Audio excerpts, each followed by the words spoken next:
ये है दिल्ली दर्पण।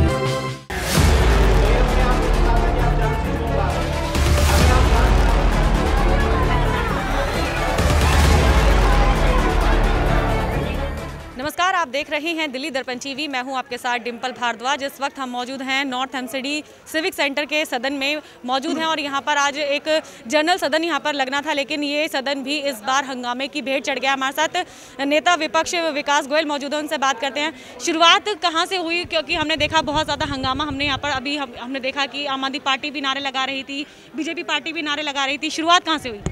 नहीं, देखिए, शुरुआत की बात ये, हम इतने दिन से एक मुद्दा उठा रहे हैं कि 2500 करोड़ का जो घोटाला हुआ है उसकी जांच होनी चाहिए। ये जांच से क्यों भाग रहे हैं बार बार? हम जांच के लिए एलजी साहब से मिलने जाते हैं तो हमें पुलिस से पकड़वा के अंदर कर दिया जाता है। हम जांच के लिए गृह मंत्री जी से मिलना चाहते हैं तो घर से अरेस्ट कर लिया जाता है। हम जांच के लिए मेयर साहब के घर जाना चाहते हैं तो वहाँ पर पुलिस हमें रोक देती है, हमें पीट के बंद कर देती है। आज हम यहाँ हाउस में जाँच का मुद्दा उठा रहे हैं, तो जाँच से क्यों भाग रहे हैं 2500 करोड़ की? ये 2500 करोड़ निगम दिल्ली के इतिहास का, सिर्फ निगम नहीं, दिल्ली के इतिहास का सबसे बड़ा घोटाला है। आज तक दिल्ली में इतना बड़ा घोटाला कभी नहीं हुआ। और ये 2500 करोड़ किसी का व्यक्तिगत पैसा नहीं है, ये कर्मचारियों की उस तनख्वाह का पैसा है। विकास जी, आप कह रहे हैं कि जांच से बच रहे हैं, लेकिन हमने जब मेयर जी से बात की तो उनका साफ तौर पे कहना है कि मैं जांच के लिए तैयार हूं। अगर मैं जांच के अंदर ये पाया जाता है कि घपला हुआ है या घोटाला हुआ है 2500 करोड़ का, जो आप कह रहे हैं कथित तौर पर, अगर ऐसा पाया जाता है तो मैं इस्तीफा दे दूंगा। आप मेरे को एक बताइए, जांच एजेंसियाँ किसके पास है? मेरे साहब कह रहे हैं मैं जांच के लिए तैयार हूं, तो कर दीजिए, ऑर्डर करवा दीजिए। पुलिस आपके पास है, एसीबी आपके पास है, सीबीआई आपके पास है, दिल्ली सरकार के पास तो कोई जांच एजेंसी है नहीं। तो आप करवाइए ऑर्डर, पहले जांच तो करवाइए निष्पक्ष, उसके बाद जांच में क्या आता है ये तो बाद की बात है। आप तो जांच ही नहीं करवाना चाहते।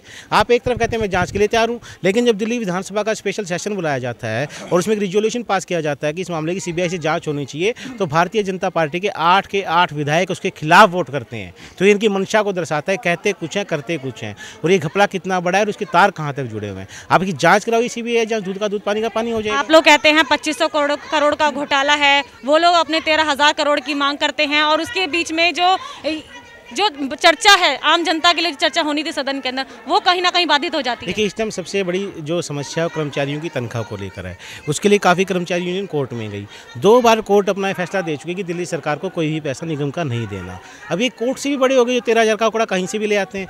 ये दिल्ली की जनता को, कर्मचारियों को गुमराह करने के लिए कभी सीएम हाउस जाके बैठ जाते हैं, कभी 13,000 का आंकड़ा लेके आते हैं। आप जाइए न्यायालय में, जाइए कोर्ट में जाइए अगर आपका ऐसा कुछ है, लेकिन उनको ऐसा नहीं करना। इनको डीडीए से 1000 करोड़ रुपये लेने वो नहीं लेते, इनकम टैक्स से 200 करोड़ रुपये लेने हैं वो नहीं लेते। वो लो, आप कर्मचारियों को तनख्वाह दो, लेकिन जानबूझ के कर्मचारियों को परेशान करते हैं। 2-2 महीने उनको जंतर मंतर पे बाहर धरने पर बिठाते हैं, फिर 1 महीने की उनको तनख्वाह देते हैं।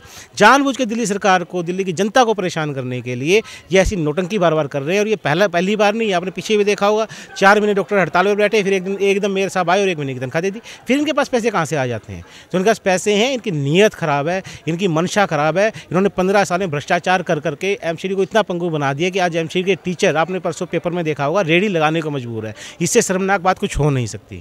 अच्छा, चर्चा होनी थी यहाँ पर, लेकिन चर्चा नहीं हुई। एक बार फिर से हंगामा देखने को मिला। बीजेपी हंगामा कर रही है, आम आदमी पार्टी हंगामा कर रही है, लेकिन आम जनता के लिए जो चर्चा होनी थी सदन में, वो तो कहीं ना कहीं इन चीज़ों में कहीं ना कहीं खो जाती है ना। देखिए, दिल्ली सरकार, आम आदमी पार्टी की जितनी निगम पार्षद है, हम सबकी सबसे जो पहले मांग है वो ये है कि दिल्ली के जितने भी सफाई कर्मचारी हैं उनको पहले वेतन मिले।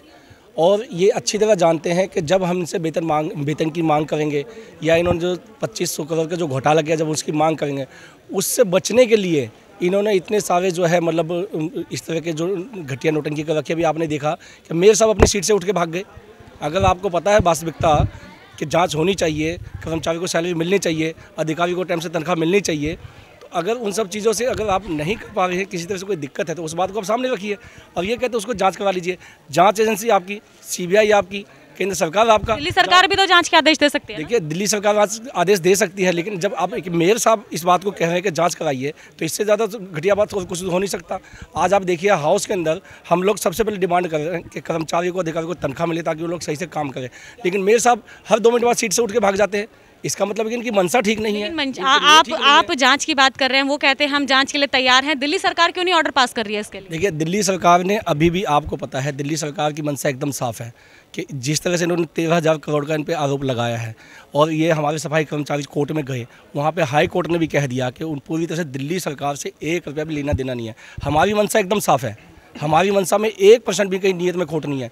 खोट है तो सिर्फ भाजपा वालों को, जो 15 साल से सांप की तरह बीजेपी जो है एमसीडी पर कुंडली मार के बैठी है और दिन प्रतिदिन ये लोगों को डसने का काम कर रही है, दिल्ली की जनता को डसने का काम आप लोग कह रहे हैं कि कोर्ट में आप गए और कोर्ट ने इनको फटकार लगाई है। आप ये बात बहुत बार बोल चुके हैं। आप लोगों की अगर हम निगम पार्षदों की बात करें, कई बार आप लोग यहाँ से बयान आते हैं, लेकिन मेयर का कहना है कि कोर्ट में अभी तक ये मुद्दा गया नहीं है, लेकिन अब जरूर जाएगा और पूरे सबूतों के साथ जाएगा। ये अगर नहीं गया, इनका कहना ये एकदम झूठ बोल रहे हैं। अगर ऐसा नहीं है तो ये क्यों नहीं भेजते? दिल्ली सरकार के लिए रोना रोते, कभी सीएम ऑफिस पर जाकर, कभी जंतर मंतर पे, कभी किसी चौक पर, कभी हमारे विधायक के ऑफिस के सामने इस तरह के नोटंकी करते हैं, ये उपवास करते हैं। जब इनको पता है कि कोर्ट में जाने से सही चीज़ निकल के आएगी तो ये क्यों नहीं जाते? क्योंकि इनकी नीयत खोटा, ये खुद स्वयं चोर हैं। 2500 करोड़ का जो इन्होंने घोटाला किया है, हम कह रहे हैं ये सीबीआई जांच कराइए, दूध का दूध पानी का हो जाएगा। अच्छा, सदन कब तक इस तरह से भंग होता रहेगा? देखिए, हमारी सदन को भंग करने की कोई नीयत नहीं है। हम तो सिर्फ ये चाहते हैं कि जो कर्मचारी भाई एमसीडी के अंदर हैं, जो आज 10% ब्याज लेकर 4-4, 6-6 महीने 60 शिक्षकों को तनख्वाह नहीं मिल रही है, डॉक्टर को तनख्वाह नहीं मिल रही है, अधिकारियों को तनख्वाह नहीं मिल रही है, सफाई कर्मचारियों को तनख्वाह नहीं मिल रही है, आज हम उनकी तनख्वाह की मांग करने के लिए बैठे हैं। लेकिन ये उस मांग पे हम चर्चा ना करें, इस तरह से इनकी सबसे पहले आपने देखा होगा कि इन्होंने सबसे पहले नोटंकी की। अगर इनकी नीयत साफ होती तो ये बैठ के इस पर चर्चा कराते। हम लोग चर्चा करने को तैयार हैं, हम लोग बात करने को तैयार हैं, लेकिन नोटंकी करने का काम सबसे पहले यही स्वयं स्टार्ट करते हैं। हमें मजबूरन है कि दिल्ली की जनता के साथ न्याय मिले, दिल्ली के कर्मचारियों को न्याय मिले, उनको टाइम से सैलरी मिले, अधिकारियों को सैलरी मिले। हम इस पर पूरी तरह से उनके साथ हैं और उनकी लड़ाई हम लड़ेंगे। लड़ाई लड़ने की ये बात कर रहे हैं, लेकिन हम आपको दिखा दें कि आरोप प्रत्यारोप के इस दौर के अंदर यहाँ पर हम आपको दिखाएं, सदन के हालात दिखाते हैं। सदन के क्या हालात हुए हैं, सदन के हालात में आपको दिखाती हूँ। पूरी गंदगी यहाँ पर हो गई थी, जिसके लिए अभी आप देख सकते हैं जो सफाई कर्मचारी हैं वो लगातार सफाई कर रहे हैं। जितना भी कूड़ा करकट यहाँ पर हुआ था उसको साफ करने की कोशिश की जा रही है और ये बहुत शर्मिंदा करती हैं ऐसी तस्वीरें कि अगर सदन जो एक चौथा स्तंभ होता है जिसे माना जाता है, क्योंकि हमारे देश के अंदर हर चीज़ संविधान के अनुसार चलती है। और मैं आपको दिखा सकती हूँ कि यहाँ पर कितना कूड़े के ढेर यहाँ पर मच गए हैं। एक एक जगह पर कूड़ा था जिसे अभी साफ किया गया है। आम आदमी पार्टी से हमने बात कर ली है, बीजेपी और कांग्रेस से भी हम आपको मुलाकात कराएंगे। बने रहिए हमारे साथ। कैमरामैन सोनू के साथ मैं डिम्पल भारद्वाज, दिल्ली दर्पण टीवी।